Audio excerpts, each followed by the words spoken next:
Tu vois cette R8 rouge derrière moi, à première vue, elle te fait rêver. Mais moi, elle m'a coûté plus de 10 000 € de perte. Pourquoi ? Parce qu'un simple détail que j'ai négligé m'a littéralement explosé le budget. Les kilomètres limités imposés par le fournisseur. Et crois-moi, personne ne t'en parle avant que ce soit trop tard. Dans cette vidéo, je vais te raconter exactement ce qu'il s'est passé. Comment éviter cette erreur fatale et surtout, comment toi, tu peux ne jamais perdre autant d'argent en prenant une voiture chez un pro. Reste bien jusqu'à la fin.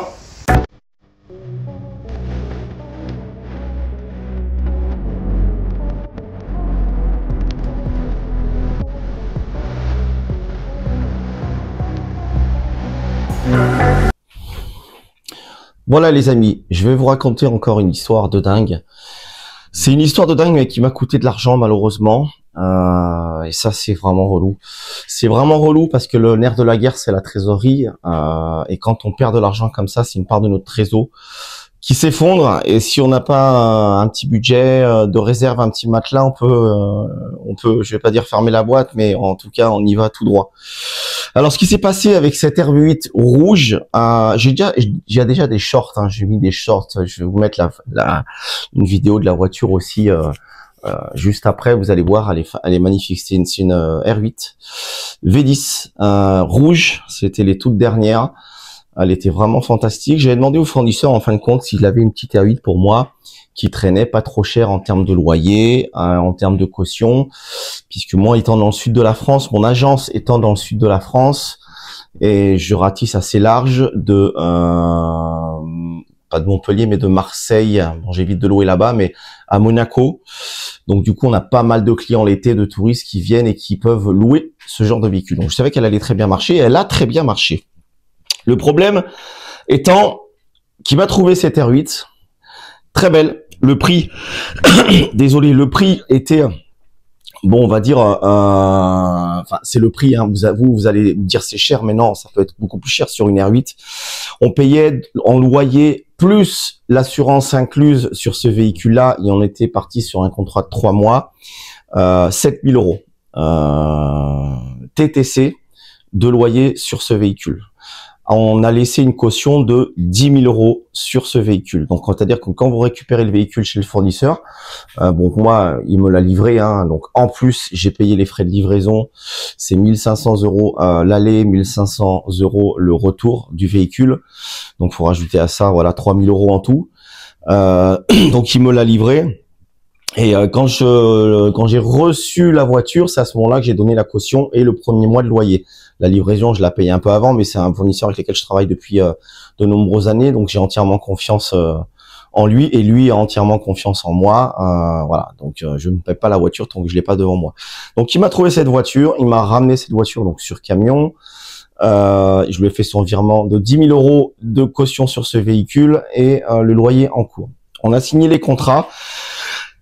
Et j'ai été bête parce que c'est une erreur qu'on a faite parce qu'on était dans le jus et on n'a pas lu le contrat jusqu'au bout. On pensait que c'était des copier-coller des autres contrats parce que toutes les voitures avec lesquelles on travaille avec lui, il nous impose pas de kilomètres limités.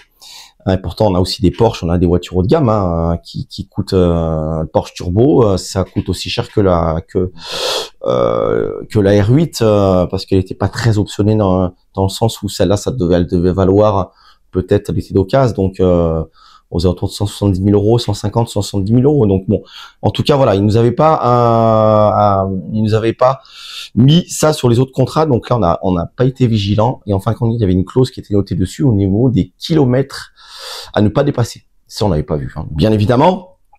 Alors, on reçoit ce véhicule, nickel, on commence à le louer. Et il s'est loué très très bien. Alors, je le louais quand même avec des kilomètres limités, moi, pour pas que les mecs ils fassent n'importe quoi, même si j'avais pas cette clause dans le contrat. Enfin, au final, je l'avais à la fin. Donc, généralement, je faisais 250 km jour, donc le week-end 500. Il pouvait rajouter avec un montant supplémentaire des kilomètres. Mais bon, c'est mieux parce que sinon, vous laissez un week-end, une R8, le mec, il est capable de faire 2000 km dans le week-end, dormir dans la voiture. Hein. J'ai vu de ces trucs, les mecs, je sais pas comment ils font 3000 km dans le week-end. Et quand je regarde la géologue, ils restent que dans le coin. Enfin, en fait, ils sont jour et nuit dans la voiture. jour et nuit dans la voiture. Donc c'est pour ça que faut bien choisir ses clients. Donc cette R8 magnifique, très bien. On part sur Monaco dès qu'on la reçoit pour faire de belles photos. Vous allez voir, je vais vous mettre la vidéo. D'ailleurs, c'était à Monaco. On fait des belles photos, on fait des beaux trucs et tout pour faire un beau shooting, des bons montages pour notre page Insta, etc., etc. Et pour nos flyers, notre site internet. Donc elle se loue très très bien. On l'a eu donc au mois de juillet l'année dernière. Donc juillet, août, septembre, elle s'est très très bien louée. On a juste eu un problème mécanique, donc on a changé les pneus et les freins à un moment donné parce que forcément il fallait les plaquettes, il faut les changer. Et on a eu un problème technique sur la dernière location. Et de là, après, les problèmes se sont enchaînés. En fait, le problème qu'il y a eu, c'est on a eu un cylindre qui ne fonctionnait plus. On se demandait ce qui se passait. Au final, il y a une bougie. Écoutez bien ce truc, hein, c'est une histoire de dingue. Hein. On n'arrivait pas à trouver. Du coup, on l'a emmené chez Audi. Et Audi a regardé. Au final, il y a un bout de bougie, mais vraiment un tout petit bout de bougie qui s'est cassé, qui est tombé dans la soupape. Enfin, il est tombé dans le piston en bas, à la fondue. Et au final, nous, les bougies, on n'avait pas la mallette pour à cette époque parce que c'était mon associé qui l'avait et sur une autre agence. Donc du coup, nous, on travaillait avec une petite mallette de chez Wish. Enfin, c'était de la merde. Au final, ça nous donnait des défauts à la con. Ça avait rien à voir. Donc on a décidé de l'emmener chez Audi parce que bon, c'est quand même un véhicule haut de gamme, on sait jamais. On voulait pas faire de conneries. Et quand on a enlevé la bobine sur les bougies d'allumage, enfin les bougies étaient là, il n'y avait pas de souci particulier. On sentait qu'elle tournait sur deux pattes, elle avait du mal, elle avait des problèmes.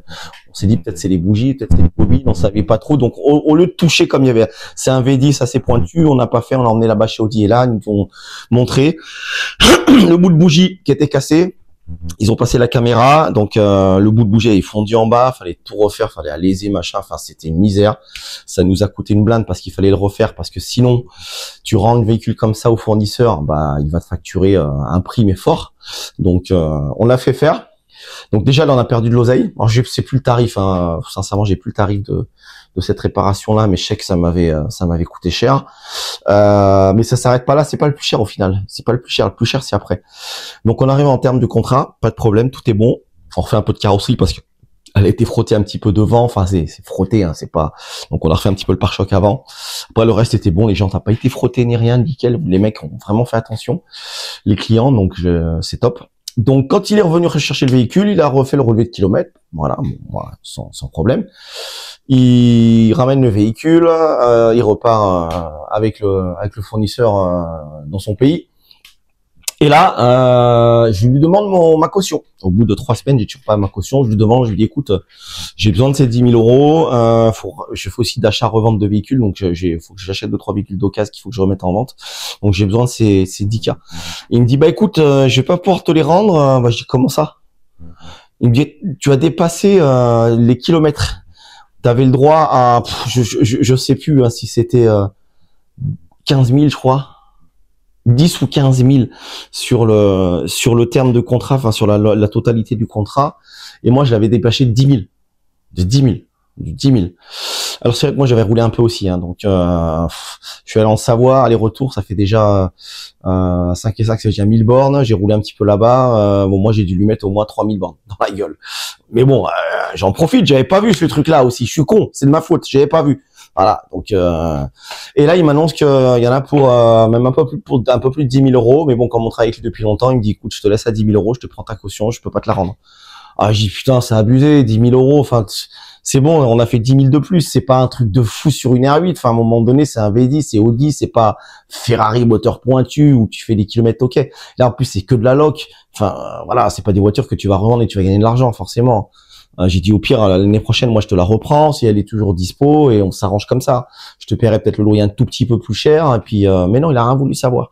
Et pourtant je travaille avec lui depuis de nombreuses années. Voilà donc cette R8 au final m'a fait perdre 10 000 euros. Mes 10 000 euros de caution sont partis dans cette voiture plus les réparations. Donc en fin de compte quand on fait les plus et les moins, au final, on s'est rendu compte que cette voiture nous a fait un trou dans notre trésor depuis 10 000 euros. Donc, on a perdu 10 000 euros au final sur ce véhicule. Voilà, donc même avec toutes les locations qu'on a eues, on a quand même fini à -10. Donc véhicule pas rentable à cause de ça.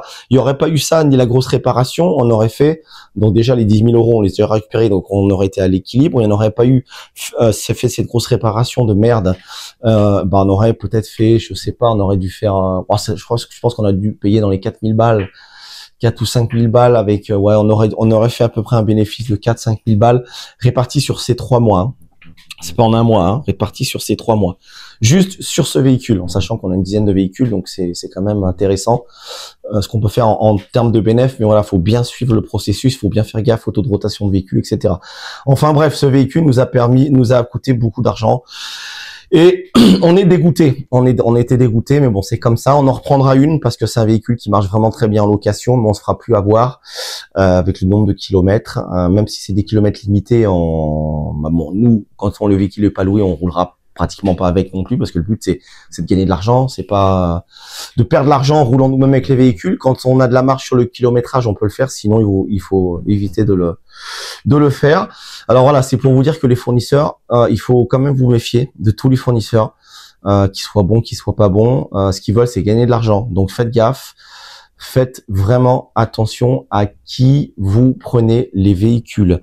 Si vous prenez des petites citadines à des fournisseurs, il y a moins de problèmes. Mais dans des véhicules de luxe, premium, haut de gamme, il faut vraiment faire gaffe parce que vous pouvez flinguer votre trésorerie très rapidement.